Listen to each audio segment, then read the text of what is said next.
So, back in 2010, a truly catastrophic earthquake just leveled parts of Haiti. And, the world responded in a huge way. But years down the line, this nagging question just wouldn't go away. And that's what the Center for Global Development dug into with this policy paper we're going to break down today. Where did all that money actually go? So, first things first, how much money are we even talking about? Well, when you add up all the official aid and all the private donations, the number is just wow. It's staggering. We're talking about roughly $9 billion. And that right there is the central mystery of this whole thing. I mean, with one of the biggest humanitarian fundraising efforts in history, why were people on the ground so let down? Where did those billions of dollars meant to rebuild Haiti actually end up? Okay, so to even start to unpack that, you've got to grasp the sheer scale of what happened. I mean, the level of destruction was it's hard to even wrap your head around. You have a 7.0 magnitude earthquake that caused damage estimated at over $7.8 billion. To give you some perspective on that, that's more than the country's entire GDP the year before. The whole economy, a third of the entire population was directly impacted. I mean, the nation was just shattered. So, with all these billions flooding in, let's do what you're supposed to do. Let's follow the money. And what we find, well, it's pretty revealing.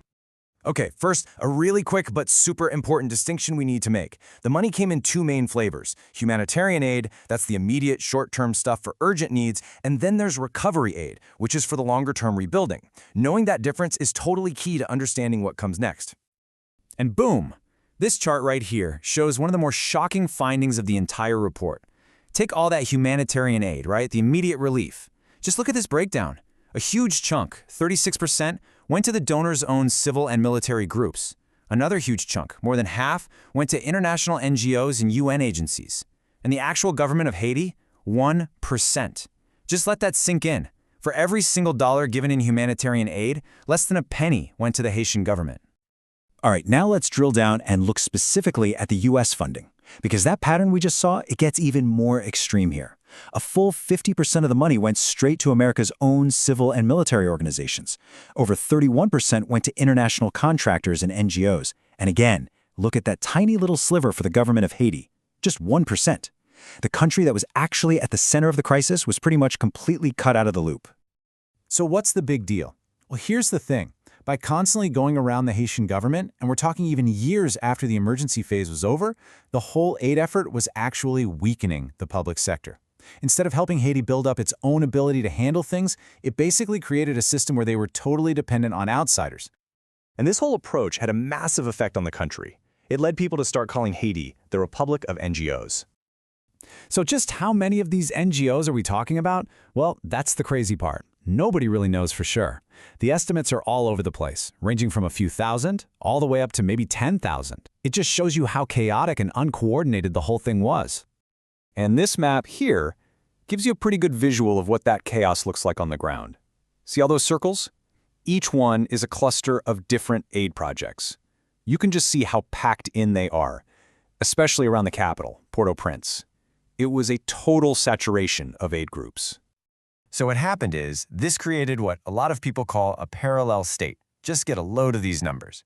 NGOs were providing something like 70% of all healthcare, and private schools, mostly run by NGOs, were handling 85% of all education.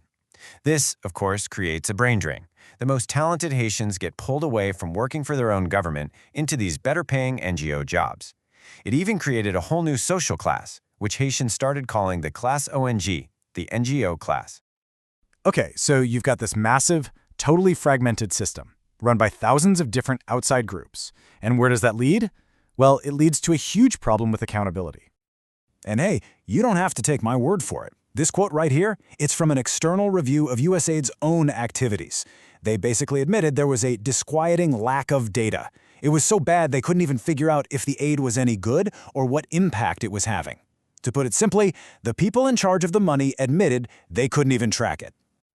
Okay, this next slide it's just jaw-dropping. What you're looking at is a response to a Freedom of Information Act request. Someone asked for the budget of an NGO that was funded by USAID. And what did they get back? This. A document where every single bit of cost information is blacked out. Why? It's considered proprietary information. So how is anyone, taxpayers, Haitians, researchers, supposed to follow the money? And look, this wasn't just some abstract problem for policy wonks. This lack of transparency fueled real anger and frustration among Haitians. This graffiti spotted in Port-au-Prince says it all. Tu complice na miseras nous. It means all are complicit in our misery. I mean, that's a pretty powerful statement about how people on the ground felt about the whole thing. But the report isn't just about pointing out all the problems. It actually offers a clear path forward, with some really concrete ideas on how to fix this broken system. It really boils down to 3 key things. Number 1, make public evaluations mandatory for all NGOs and contractors. No more hiding behind proprietary information. Number 2, require everybody to publish their spending data to a global standard called the International Aid Transparency Initiative. And finally, number 3, empower the Haitian government to actually buy services itself through competitive bidding. Help them build up their own capacity to get things done. And all of this leaves us with the really big, fundamental question at the heart of this story. And it's a question that goes way beyond Haiti, right? It applies to how we deal with any crisis anywhere in the world. The challenge isn't just about throwing money at a problem. It's about figuring out how all that global generosity can be used to build real, lasting strength and sovereignty, instead of just creating another cycle